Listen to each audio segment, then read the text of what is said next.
ये आपको पौधा नज़र आ रहा है, ये जो इसको हम सत्यानाशी के नाम से जानते हैं और इसके अलावा इसको कंडियारी कलां के नाम से भी जाना जाता है। अब इस पे मैंने पहले एक वीडियो बनाई थी जिसमें मैंने बताया था, और वहाँ से जब इसको तोड़ते हैं तो इसमें से एक दूध निकलता है जिसका कलर जो है वो येलो कलर का होता है, एक सुनहरी रंग का इसका दूध होता है। चूँकि अभी ये बहुत छोटा है और लेकिन जब ये बड़ा हो जाता है तो इसको जब तोड़ा जाए तो इसमें से जो दूध है वो सुनहरी कलर का होता है और इसका मुख्तलिफ मकासद के लिए भी इस्तेमाल किया जाता है। और हकीम अब्दुल्ला के नज़दीक अगर किसी मरीज़ को जिसको मिर्गी का दौरा होता है, अगर उसी दौरानी में इस दूध को सलाई की मदद से आँख में डाल दिया जाए तो उसका दौरा जो है वो ख़त्म हो जाता है। और इस तरह ये हमें बार बार करने से ये मर्ज़ भी ख़त्म हो सकती है।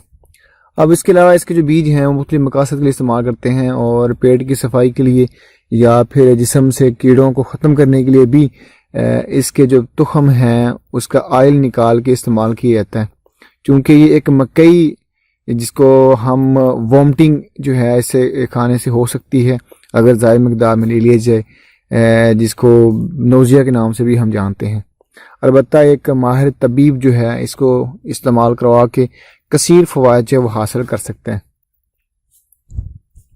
यहाँ पे आप देख सकते हैं मुख्तलिफ तरह के यहाँ पे बाकी भी चीज़ें हैं, लेकिन जो आपको मैं दिखाना चाह रहा हूँ वो ये सत्यानाशी का पौधा है।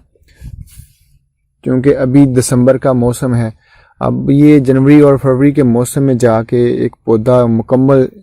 जो है जोबन की हालत में चला तब जाके फूल लगते हैं और उसके फूल जो हैं वो येलो कलर के होते हैं। और इसके अलावा जो इसके अंदर जो तुखम बाद में जो बनते हैं वो एक